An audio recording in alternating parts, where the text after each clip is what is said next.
저에게 있어서 여름은 더위를 많이 타는 체질이기 때문에 개인적으로 굉장히 어려운 계절입니다. 더군다나 터키에서의 여름은 빛이 굉장히 강렬하기 때문에 선글라스를 사용하지 않으면 시력을 다칠 수도 있습니다.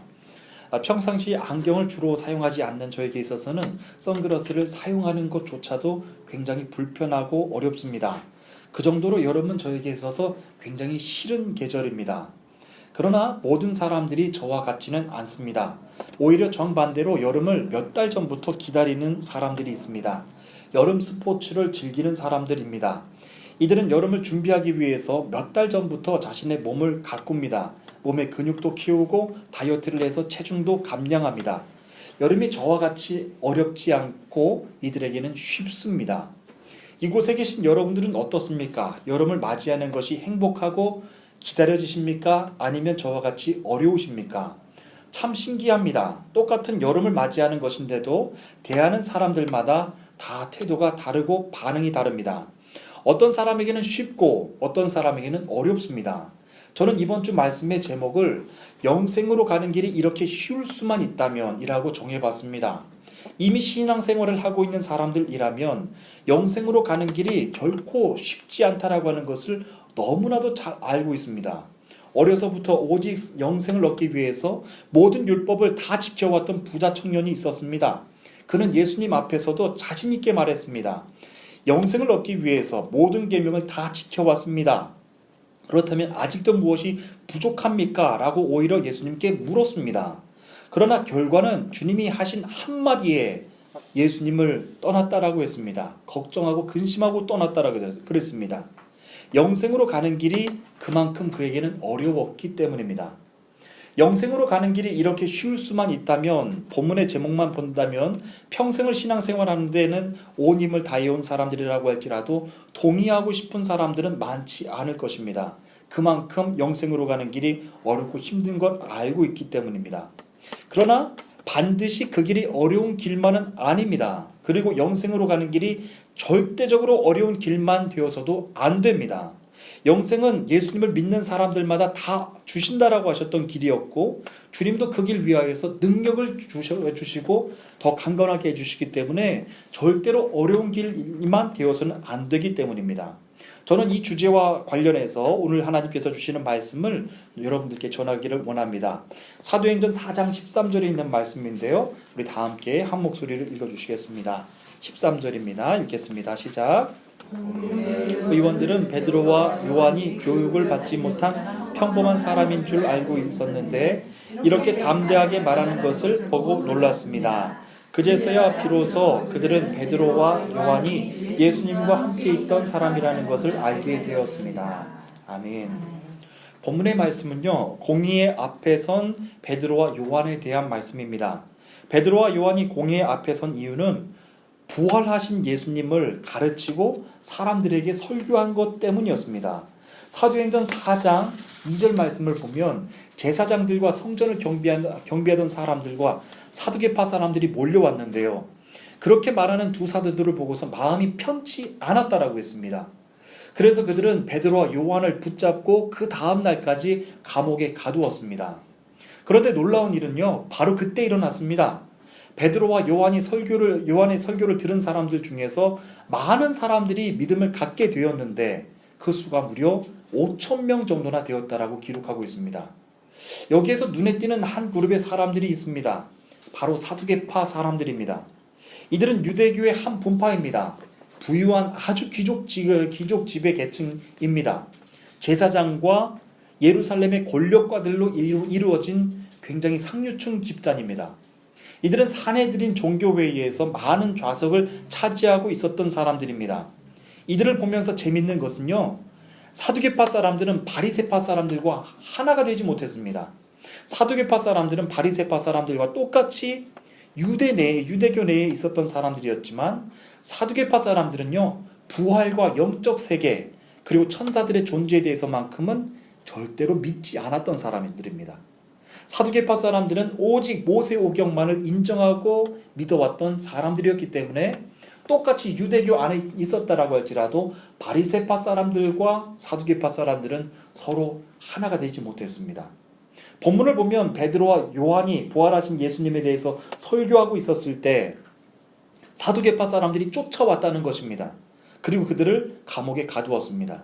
그런데 놀라운 일은 그때 베드로와 요한의 설교를 들은 사람들 중에서 많은 사람들이 믿음을 갖게 되었는데 그 수가 5천 명이나 되었다는 것이죠. 물론 믿음의 삶을 살기로 결단한 사람들도 하나님 나라에 들어가기까지 고난이 옵니다. 분명한 사실은 예수님을 처음 믿는 사람들은요, 굉장히 큰 고난을 당하고 어려운 일을 당합니다. 억울한 일도 있습니다. 그리고 배고픈 일도 당합니다. 그러나 부활의 주님을 믿기로 결단한 그 순간부터 부활의 주님이 함께 해주신다라고 하는 것을 우리는 알아야 됩니다. 두 가지 양면성이 있는데요. 예수님을 믿기 시작하고부터는 고난이 옵니다. 그런데 그 순간부터 부활의 주님이 함께 하십니다. 고린도후서 12장 10절 말씀입니다. 그러므로 내가 그리스도를 위하여 약한 것들과 능력과 궁핍과 박해와 공고를 기뻐하노니 이는 내가 약한 그때의 강함이라고 했습니다. 어떻게 이런 일이 가능할까요? 예수님을 믿기 시작함부터 약할 때 강함되게 해주시는 부활의 주님이 계시기 때문에 그렇습니다. 영생으로 가는 길이 어려운 것은 분명하지만 영생으로 가는 길을 걷는 사람들에게 능력으로 입혀주신다라고 하는 것이기 때문에 영생으로 가는 길이 쉬울 수 있다라고 하는 겁니다. 그러나 영생으로 가는 길이 쉽다라고 하는 것을 오해하지 마시기를 바랍니다. 아무것도 하지 않고 쉽게 갈 수 있다라고 하는 뜻은 절대로 아닙니다. 약한 그때에도 강함으로 일으켜 세워주시는 주님이 계시기 때문에 쉽다라고 하는 말씀입니다. 유진 피터슨의 메시지 성경에서 13절 말씀을 보시면 그는 이렇게 번역을 했습니다. 베드로와 요한이 어찌나 당당하고 자신 있게 서 있던지 그들은 두 사람에게 눈을 뗄 수가 없었다라고 기록하고 있습니다. 베드로와 요한이 어찌나 당당하고 자신 있게 서 있었던지 그들에게서 눈을 뗄 수 없었다라고 했습니다. 사랑하는 주님의 성도 여러분, 오늘 주시는 말씀 안에서 영생으로 가는 길을 생각해 보시기를 바랍니다. 그 길을 향하여서 나갈 때 지금 사두개파 사람들이 쉬워 보이십니까? 아니면 베드로와 요한이 더 쉬워 보이십니까? 사두개파 사람들이 더 담대해 보이십니까? 아니면 베드로와 요한이 더 담대해 보이십니까? 베드로와 요한은 두 명입니다. 사두개파 사람들은 집단으로 그룹으로 이들을 지금 억압하고 핍박하고 있습니다. 어떻게 보면 더 쉬운 것은 사두개파 사람들이 야야합니다. 그리고 더 담대한 것은 사두개파 사람들이라야 합니다. 그런데 지금 베드로와 요한이 더 담대합니다. 어떻게 이 일이 가능합니까? 부활하신 예수님을 믿고 난 이후부터, 영접한 이후부터 부활의 주님이 그와 함께 해주시기 때문입니다. 고린도전서 1장 18절 말씀입니다. 십자가의 도가 멸망하는 자들에게는 미련한 것이요 구원을 받는 우리에게는 하나님의 능력이라 라고 하셨습니다. 고린도전서 4장 20절 말씀에서 하나님의 나라는 말에 있지 않고 오직 능력에 있습니다 라고 했습니다. 저는 이곳에 계신 여러분들이 그렇게 축복하기를 원합니다. 예수님을 믿고 난 다음부터 고난이 찾아올 것입니다. 억울한 일도 찾아올 것입니다.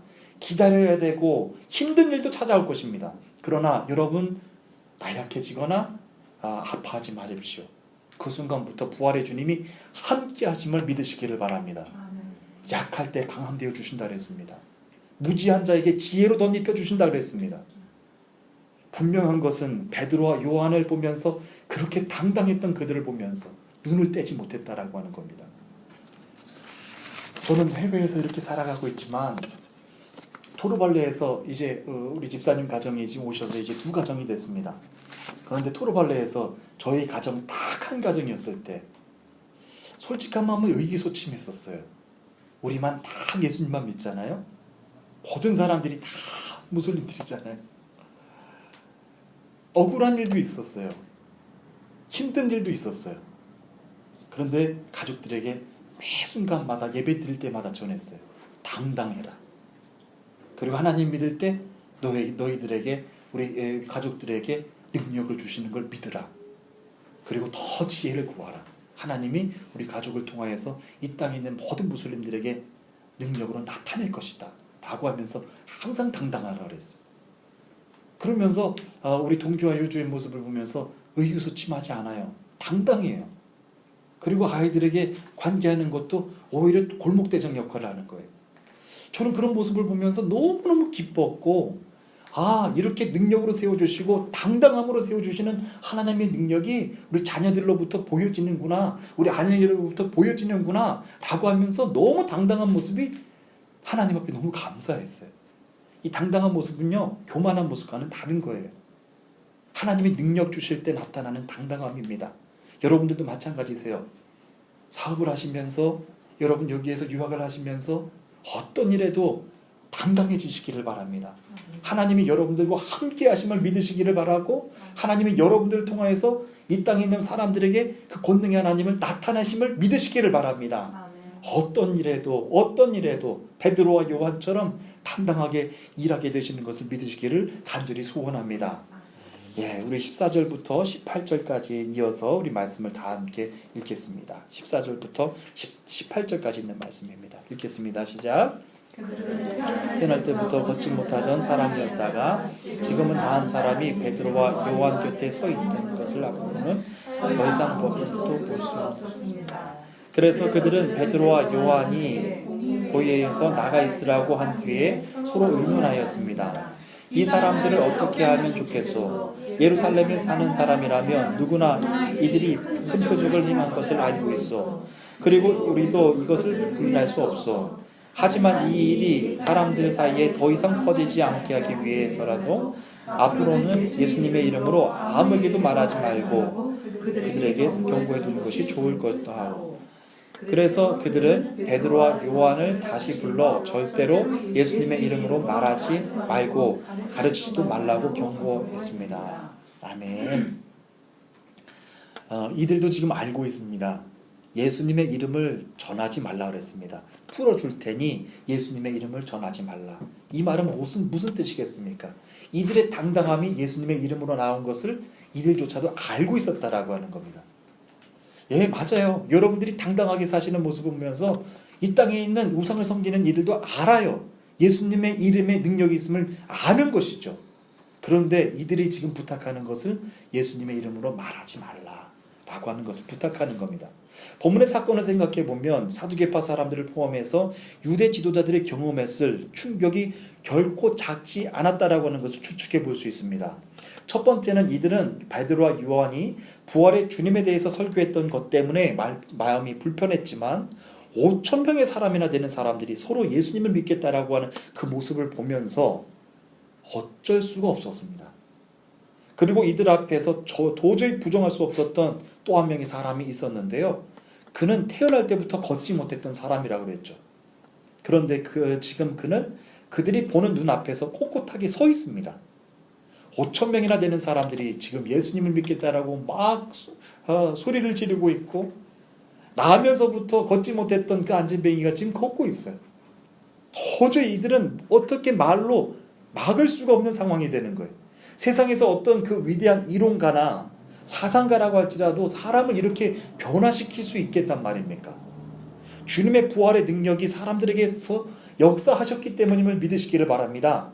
그 이후의 상황에 대해서는 성경은 이렇게 기록했습니다. 그래서 그들은 베드로와 요한에게 공회에서 나가 있으라고 한 뒤에 서로 의논했다라고 했는데요. 이 의논한 얘기는 베드로와 요한이 모르는 내용이에요. 나가라 있으라고 했기 때문에. 공회 밖으로 나가 있으라고 한 뒤에 이들은 이들끼리 의논합니다. 이 사람들을 어떻게 하면 좋겠소? 예루살렘에 사는 사람이라면 누구나가 이들이 큰 표적을 행하는 것을 알고 있어. 그리고 우리도 그것을 부인할 수 없어. 하지만 이 일이 사람들 사이에 더 이상 퍼지지 않게 하기 위해서라도 앞으로는 예수님의 이름으로 아무에게도 말하지 말라고 그들에게 경고해 주는 것이 좋겠소. 이들끼리 얘기하는 겁니다. 이들은 말하기를 우리도 그것을 부인할 수가 없소 라고 하는 거예요. 우상을 섬기는 사람들이요, 겉으로는 예수님을 안 믿어요. 그런데 부정할 수 없는 모습을 여러분들 통해서 보는 거예요. 지금 힘든데 어떻게 그렇게 기쁠 수가 있어? 안 될 것 같은데 왜 이렇게 잘 돼? 참 가난할 것 같은데 어쩜 그렇게 부자로 살아? 이들이 다 보는 거예요. 부인할 수가 없는 모습을 여러분들 통해서 다 보는 겁니다. 그러나 부활의 주님에 대해서는 더 이상 아무에게도 말하지 말라고 경고해 두는 것이 좋겠소 라고 말합니다. 요한복음 1장 5절 말씀입니다. 빛이 어둠에 비치되 어둠이 깨닫지 못하였더라 라고 했습니다.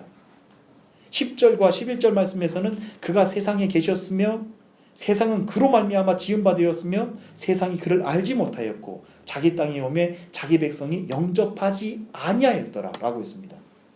유대 지도자들이 지금 힘든 것은요, 예수님이 오셨지만 영접하지 않은 것 때문에 힘든 거예요. 예수님이 신지를 모르기 때문에 힘든 것이 아니라 예수님인지 알면서도 불구하고 자기들이 영접하지 않았거든요. 그것 때문에 지금 너무 힘든 거예요. 자기들을 비치고 있는 빛을 두 눈으로 보고 있으면서도 자기네들 입으로 말하잖아요. 부정할 수 없다라고. 그런데 그 빛을 보고 있으면서도 불구하고 인정하지 않는 거예요.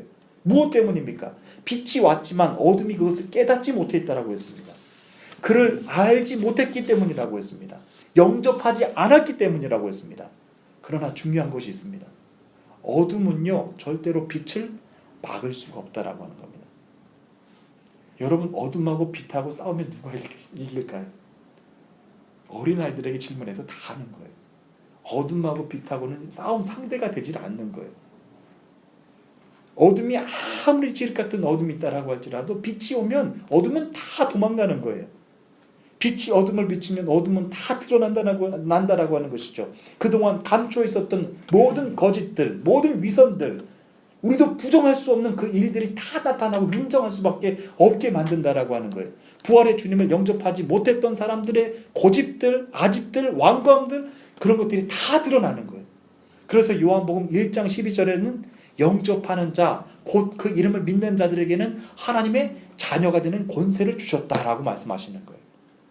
저는 여러분들을 덮고 있는 그 모두의 과거에 어두웠던 흔적들, 상처들, 모든 모난 마음들, 부정하는 마음들, 그것이 다 빛 대신 예수님을 영접하심으로 다 드러나게 되는 놀라운 일들이 나타나게 되는 간절히 소망합니다.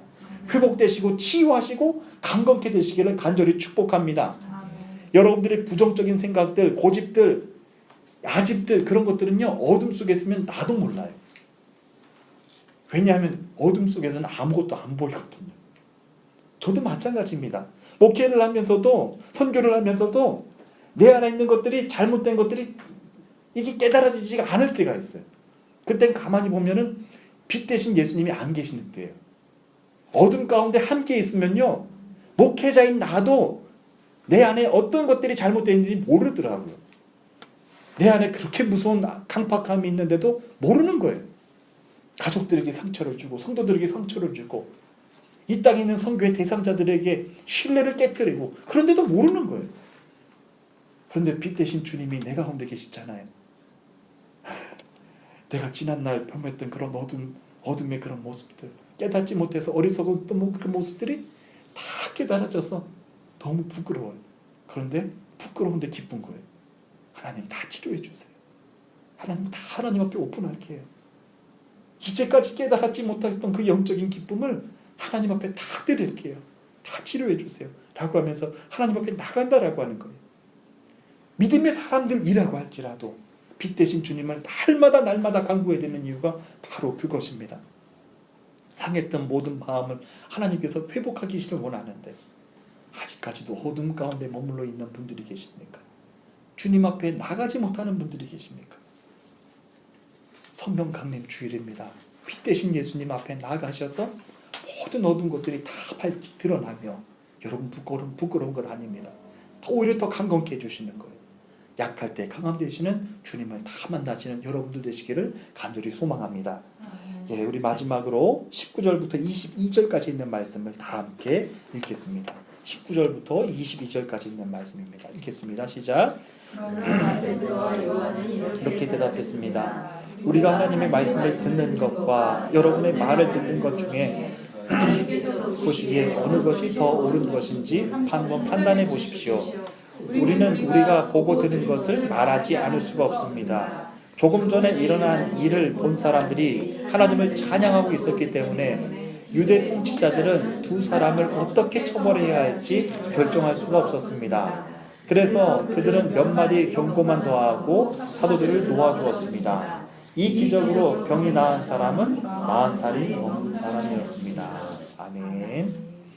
유대 지도자들은 더 이상 부활의 주님을 전하지 못하도록 베드로와 요한에게 엄하게 경고했습니다. 그러나 베드로와 요한은 그들의 경고에도 불구하고 계속해서 담대히 전했습니다. 그들이 전했던 말을 한번 들어보십시오. 우리가 하나님의 말씀을 듣는 것과 여러분들의 말을 듣는 것 중에 하나님께서 보시기에 어느 것이 더 옳은지를 한번 판단해 보십시오.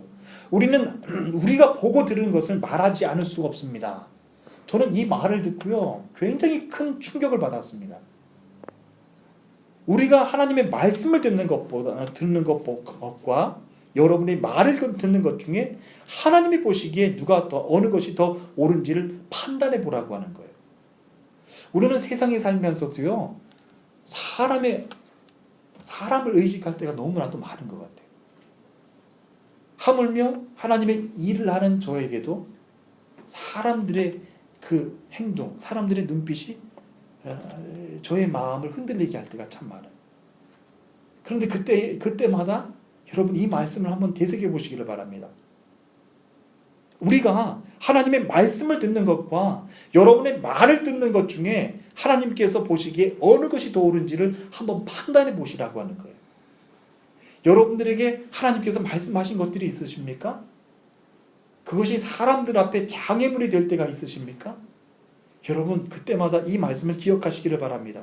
우리가 하나님의 말씀을 듣는 것과 여러분들의 말을 듣는 것 중에서 하나님께서 보시기에 어느 것이 더 옳은지를 판단해 보라고요. 이 말 가운데는 능력이 있어요. 지금 하나님께서 더 옳고 하나님께서 더 위대한 일을 행하실 것을 이들은 분명하게 확신하고 믿고 있는 거예요. 우리가 보고 들은 것을 말하지 않을 수가 없다라고 하는 것입니다. 여러분 세상에서 가장 쉬운 것은요, 내가 보고 들은 것을 그대로 전하는 것입니다. 그것이 바로 복음입니다. 그러나 우리에게 복음이 때론 어렵게 느껴지는 이유는 내가 직접 보고 들은 것이 아니기 때문입니다. 다른 사람들의 간증을 들을 때면 그 당시에는 마음이 뜨겁죠. 그러나 자기 이야기가 아니기 때문에 확신이 없습니다. 금방 싸늘해집니다. 이제 1년의 절기 가운데서 지난 주서부터 이제 성령 강림절 주일이 시작됐습니다. 눈에 보이지 않는 성령님이지만 어떤 이들에게 성령님이 쉽게 느껴지겠습니까? 그것은 사도행전 1장 4절 5절에서 말씀하신 것처럼 예루살렘을 떠나지 말고 내게서 들은 바 아버지께서 약속하신 것을 기다리라. 주님이 떠나지 말라고 하신 그 장소에서 아버지께서 약속하신 것을 끝까지 기다렸던 사람들입니다. 요한은 물로 세례를 베풀었으나 너희는 몇 날이 못되어 성령으로 세례를 받게 하신다라고 하는 그 말씀을 그대로 믿고 기다렸던 사람들입니다. 그러므로 성령은 누가 받을 수 있습니까? 성령은요, 착한 사람들이 받을 수 있는 것 아닙니다. 성령은 날마다 성실하게 일하는 사람들이 받을 수 있는 것 또한 아닙니다. 주님이 말씀하신 그대로 있으라고 하신 그 자리에서 머물러 있는 사람들이, 그리고 약속하신 것을 기다렸던 사람들이 성령님을 받을 수가 있습니다. 주님이 여러분들에게 기다리려고 하셨던 그곳은 어디십니까? 여러분들의 가정일 수도 있습니다. 여러분들의 기업체일 수도 있습니다. 그리고 여러분들의 교회일 수도 있습니다. 그러나 사람들은 성령을 받기 위하여서 가정을 떠나는 사람, 기업을 떠나는 사람, 교회를 떠나는 사람들이 너무 많아요. 중요한 것이 있습니다. 성령님을 받기 위해서는 장소가 중요하지 않습니다.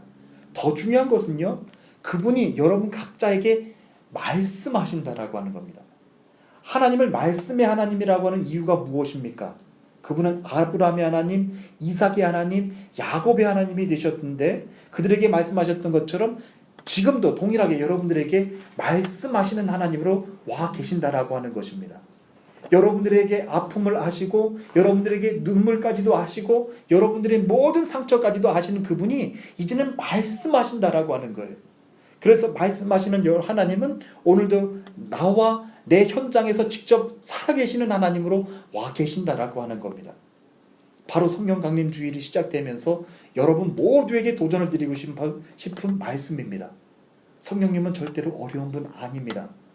어려워서도 되는 분 아닙니다. 영생으로 가는 길이 여러분들에게 끝까지 어려운 길로만 남아서도 안 됩니다. 성령님께서 여러분들에게 능력을 더하여 주실 것이기 때문에 그렇습니다. 사람들이 보기에도 어쩌면 그렇게 당당하십니까? 어쩌면 그렇게 두려움이 없으십니까? 그렇게 비추실 수 있도록 여러분들의 삶을 더 능력으로 세워주시는 분이 성령님이시라고 하는 것입니다. 바로 성령 강림절 주일에 시작되면서 여러분에게 드리는 큰 은혜의 말씀이 되시기를 간절히 축복합니다. 지난 한 주간 동안 어렵고 힘든 일이 있으셨습니까? 아무런 걱정도 근심이 없는데 영적으로 무기력해서 답답한 분들이 계십니까? 정말로 사람의 생각으로는 도저히 해결할 수 없을 것 같은 큰 무거운 문제를 안고 살아가시는 분, 우울한 채 살아가시는 분들이 계십니까? 여러분 모두에게 약할 때 강함 되게 해주시는 성령님, 그분을 만나시는 거룩한 우리 절기 되시기를 간절히 축복합니다. 우리 다 함께 간절히 우리 기도하는 시간을 갖도록 하겠습니다.